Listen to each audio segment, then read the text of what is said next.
Good afternoon, welcome to E&A Biography. Today we'll be talking about Hector Berlioz. Most other composers of the time did not study the piano, but rather gained knowledge about music through the studies of flute and guitar. However, he did not excel in either of these instruments. In his early 20s, Berlioz attended medical school as his father wished, but chose to pursue a career in music. His musical career was jump-started with a composition class in France. He began composing works inspired by Shakespeare, wife Harriet Smithson, other composers of the day, and poets. His relationship with his wife was far from normal. She thought of him as a madman and married him simply to get out of debt. Berlioz also worked as a chorus singer for money. In his early stages of composing, his most significant work was the Symphonie Fantastique, which brought him recognition from fellow composers. Berlioz spent time in Italy for his own enjoyment rather than for career choices, but continued to live his life in France. In the 1830s and 40s, he composed a great number of major works but did not gain the recognition he deserved. He was unable to support himself through music alone and had to pick up a side job of journalism to get a decent living. He spent a short time as an author, writing a book on orchestration, still known and read today. His marriage with Smithson faltered around this time due to her increasing dependence on alcohol, leading him to start an affair with and later marry singer Marie Reciel. As his popularity with the French declined, Berlioz's reputation amongst other European countries steadily increased. He toured several of these countries during the 1840s to 1860s and became widely known not only as a composer, but as a conductor as well. He brilliantly composed cantatas, operas, and other orchestral works. His compositions boasted true romanticism. His last years were stained with the deaths of his loved ones. His wife died after Berlioz had completed his last work, and 5 years later his son passed away due to sickness. Berlioz died in his home country in March of 1869.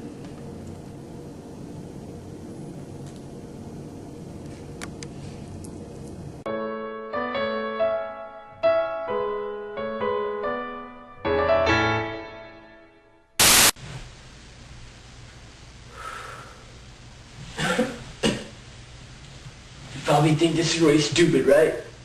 Cigarette smoking kills about 16,000 people a year in Ontario. Americans still voted for George Bush. Now what's really stupid?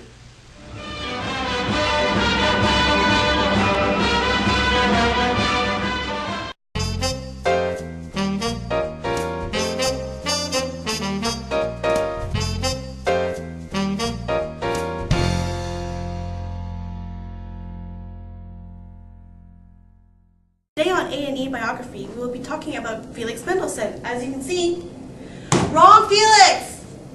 There we go. He was born on February 3rd, 1809. He was a German composer and a conductor of the early Romantic period. Mendelssohn's works include symphonies, concertos, oratorios, piano, and chamber music.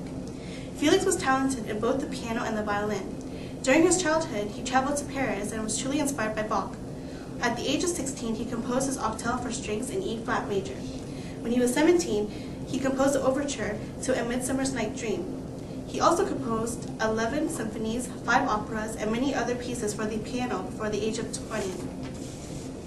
From 1826 to 1829, Mendelssohn studied at Berlin University. It was then he decided on music as his chosen profession. During the years that followed, Mendelssohn traveled and performed all over Europe.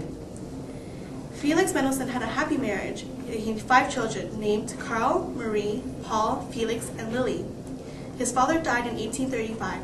7 years later, his mother died. And at the age of 38, Mendelssohn suffered from 2 strokes, the last of which killed him on November 4th, 1847.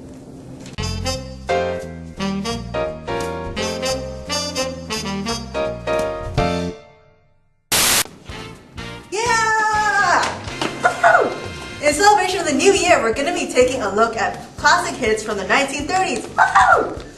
And now we're going to be looking at the Symphonie Fantastique. It is a programmed symphony written by Hector Berlioz. Like, it's his best known programmed symphony. And do you know what programmed music is? Like, it is music with literary significance. In other words, it tells a story. Now this story is based on his personal life, with dramatization, ooh, it's so deep. As Berlioz describes, the symphony is about a young musician who has drugged himself with opium in lovesick despair, and he has hallucinations about his beloved, or the girl he's in love with. Isn't that so romantic? Now, Berlioz introduces the concept of an idée fixe, or a fixed idea, which is a form of a motif, or a symbol, or a theme. And this idée fixe helps the audience follow along with the story, just in case it's too deep for you. Now, the idée fixe in this particular work represents the beloved. Once again, it's so romantic. Now, the idée fixe appears in all 5 of the movements to tie these 5 movements together, just to show you how much he's in love with this woman. Like, isn't that so romantic? Now, the idée fixe varies in harmony, rhythm, meter, tempo, dynamics, register, and also instrumental color, in all its different appearances. It takes on literary as well as musical significance. Now, Berlioz wrote his own descriptions for each movement, but I have paraphrased them in very simple terms, so you will all understand. In the first movement, Reveries and Passion, he dreams and thinks about the woman he loves, but then sadness and longing ensues because he can't love her. Isn't that so sad? In the second movement, A Ball, despite being in an excited dance, he still gets depressed when he sees her because he can't dance with her. In the third movement, Scene in the Fields, it's a field in a summer evening, like he hears this calming music, but he sees her again and he gets depressed again. He's such a sad guy. In 4, March to the Scaffold, he dreams that he's gone crazy and killed her, so he's awaiting his execution. But then in his last moment, he still thinks of his beloved. And in movement 5, Dream of a Witch's Sabbath, he sees himself at a funeral with all these witches and crazy spirits. And then he's all scared because there's all these spirits and the music was all scary. Like, you know. And as I like to put this piece, a drugged up dude obsesses over some chick, and the symphony tells the story of his psychedelic joyride. That is, he's delusional. It's so sad. Some accomplishments of this music Berlioz has achieved include coining the term idée fixe, capturing romantic era's large and specific emotional contrast, emphasizing the romantic era's love of fantastic, such as devils, spirits, like heavy metal. I'm jumping in the future here. The usage of other melodies, such as themes and other things, idée fixe, storytelling, being inventive and very expressive, and incorporating well-known music, such as religious music, to heighten the mood. Ooh. Now let's take a listen to this awesome piece of music. Woo!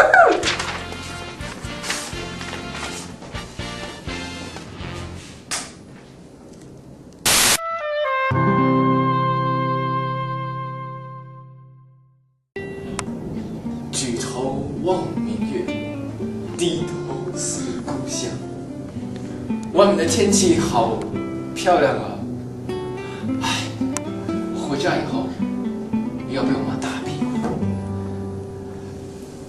我昨天做了一个梦，梦见我们音乐老师，她好漂亮啊，太美了。